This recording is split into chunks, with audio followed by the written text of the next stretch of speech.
wishes, okay, which I don't really call a birth plan because as we heard, you can't really plan it. I mean, it was so great. I couldn't have organized it better to have 3 different stories here. So different.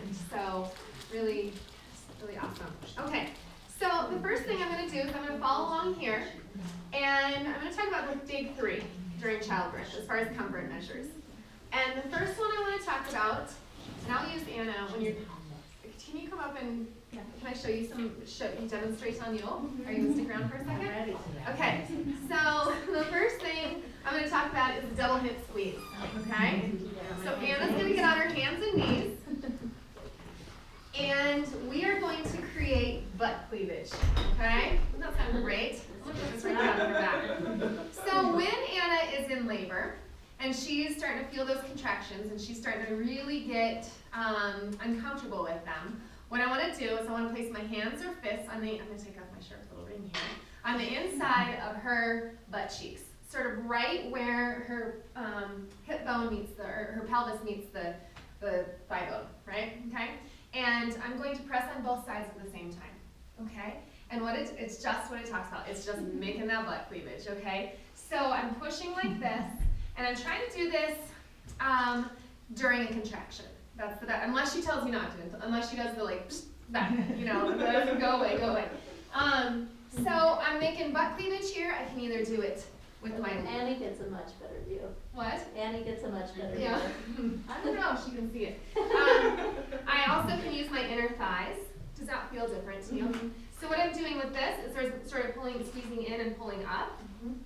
But the whole point of this is to, you can get up, thank you. The whole point of this is to spread open that pelvis, okay? Because it's flexible. And as you know, when you're pregnant, your ligaments are a little looser, so things get a little more open.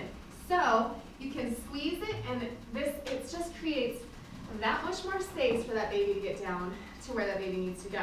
It is also getting you on your hands and knees, which is great to get that baby turned the right way. Do we have a dog out there? Yeah. So that's the first thing. So you're trying to push towards the center, and then you want to apply a steady pressure through the contractions. Now, it really kind of works your lats and your arms, and that's why you see these doulas walking around like this. But you can do it with your hips too. Okay, show me that. So, you know, if you're bent over, like on a ball. Okay, I'm on a ball. I can just push my hip in and squeeze this way too. Yeah. And, or, you know, the nurse can be on one side, or, you know, if you have 2 people in there, then they can, you know, you can squeeze your hip, and which saves you. Why don't we demonstrate that with a couple? Do you guys mind coming up? Sure. Okay, come on up. See, you're sitting in the front. Here, Yeah. we can even put this in if you just want to lean over that. Okay, so why don't you do it with Dan? Okay. Lindsay, lean over the chair from this side. Yeah. Okay, so lean over. Okay, so we're going to step into her hips. Okay. And we're just going to press. You're going to put your hand right there. Right You're there? applying counter pressure, and all you're doing is sort of leaning your hip in. So Dan, Am I pulling with my hand? pull with your Okay. hand, and at the Can same you time, feel that? push. Yeah. Do you feel one side is different than the other? A little bit, but I think This is why you need to be going like, yeah, like, yeah, sure. Like you're going like this, Dan. I know it's gonna be hard for you to dance. Oh yeah, like really, there we go. there you go. Can I show Yeah? you? Put my You're hand using your hip and your arm. Yeah, look at that. it's really fun. Yeah. So this just opens everything up, and yeah, it saves your arms a little bit. So thank you. Yeah. Sure, we're not sitting in the front anymore. Oh, I have some other fun ones that you'll actually enjoy. Yeah. So that's the first big one. The next big one is counter pressure. And I got you again. Okay, so on your knees, please. And hands on knees. So again, sort of the same position. Women birth in this position a lot. And the way this one works is I would use both of my hands to push up against her tailbone, depending on where the baby is descending. So you know we have our minus stations up here, and then we have 0, and then we have plus station, okay? So as baby's getting lower, and she'll be able to tell you where she wants the pressure. She'll say lower, lower. I'm just gonna keep applying more and more pressure here. So it's just this counter pressure against the baby. And eventually what it does is it actually lifts up her tailbone a little bit. So it relieves that pressure that the baby, and I might even, are you comfortable? I'm really on the can even go like way down here where I'm pushing up against her tailbone. And so that's just creating, all we're doing with those is just creating space. And so that, you got a baby that's trying to get under that pelvis, under that tailbone, which actually can kind of take a long time, and you just keep trying to push that pelvis, the tailbone up just a little bit to try to get that baby out from underneath there. Plus it feels good. Yeah. Okay, thank you. So does where you're pushing change depending on where the baby is? Yep. Liza will be telling you, I think I need it lower. So you might want to start up here, and then as, you know, how does that feel? She'll say, I want it lower. And then you might eventually be way down here, like well into her butt crack, pushing. Yeah, so it definitely moves down. Okay? The third, I don't need you for this one. The third of the big three is the long, deep breathing with toning. And we heard Gina talk about that guttural primal noise that you make in labor. And this is what it sounds like. Ready? Oh. Kind of like that. Can you do it? You want to do your version of it? So it's a much weirder when you're not actually in laboring this one, but so Yeah. it's very low. It's very low, and it's what it's doing. And this is Ina May Gaskin. If anyone's read any of her stuff, she says open throat, jaw, open cervix.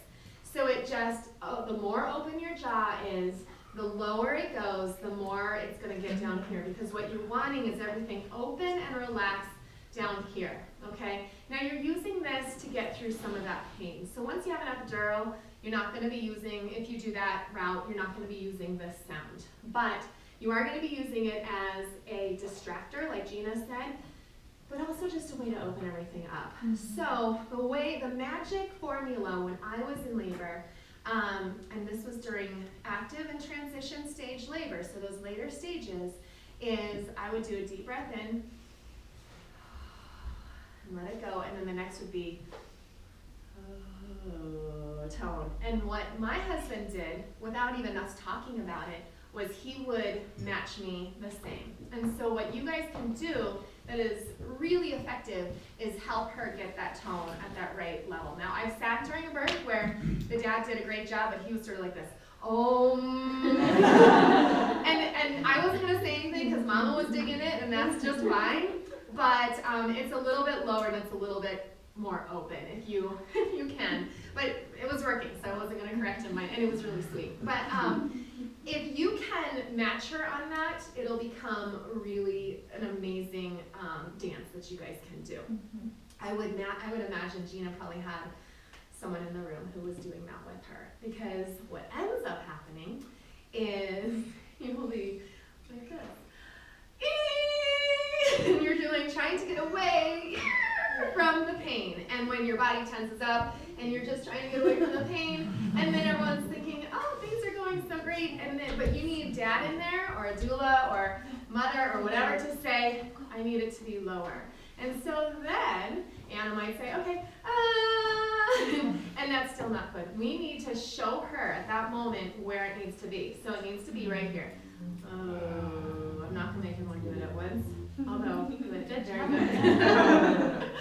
But practice that deep low toning. It is primal and guttural, and it is amazing what it can do when you're trying to get through those contractions. The way Lamaze used to be like, that, there's no special thing to that breathing. It's a distraction.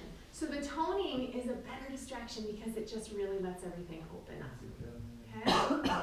Any questions? In through the nose. Yep, and the nurses won't think you're crazy, nothing. I mean, they've seen it a gazillion times and they know it works. So it is exactly like that. In through your nose, and what you can do is get Lindsay to focus and look her in your eyes and just, do it with her. Yeah. And then the next breath might just be let it out. Okay. And then the next one after that. So you might do 5 or 10 breaths during the contraction, depending on how long it is. You might alternate. They might all be toning. If the toning's not working, no big deal. You don't have to. But I rarely see it not produce some sort of pretty good labor. Okay? Cool. And yeah, do practice, guys, because what I remember, then the dad was like, and she was just like, no, no, just only Anna can do it, you know, but then it became me who had to be with her with the contraction every single time, which was fine, but it would, you know, I mean, we're there for that, but I would love for her husband to have been doing that with her. Because it's a nice combination of physical and emotional support without doing anything, which is really cool. Okay? So do practice. It's a little embarrassing, but practice. Okay, so let's talk about positions for comfort during labor. And again, I'm not talking about any of that active or that early labor stuff, because we're early labor, we're walking around, we're making phone calls. Oh, I guess I'm having a contraction right now. Oh yeah, here it comes. And then, oh yeah, that was it. That was nice. We're talking about when you cannot talk or breathe normally through your contractions. Okay, so that can start for some people at 2 centimeters. Most likely it'll start for you guys at about 4 to 6 centimeters. Okay, and then go on until you're fully complete. So for these positions during this time, you've heard a lot of people talk about the birth ball. The birth ball, the hospital has them, so you don't have to bring your own. They are clean, so you also don't have to worry about that. But the way that you can use a birth ball, and I didn't, and I'll tell you why in a second, but you can sit on it. So what it does is it just sort of takes the pressure, there's just lack of pressure anywhere on your body. It's not like sitting in a chair. I've seen a lot of people lean over the bed and use it to put their heads on. How have you seen it used besides those 2 ways? Yeah, I mean, put it on the bed. We even with Nicole, because she had an epidural,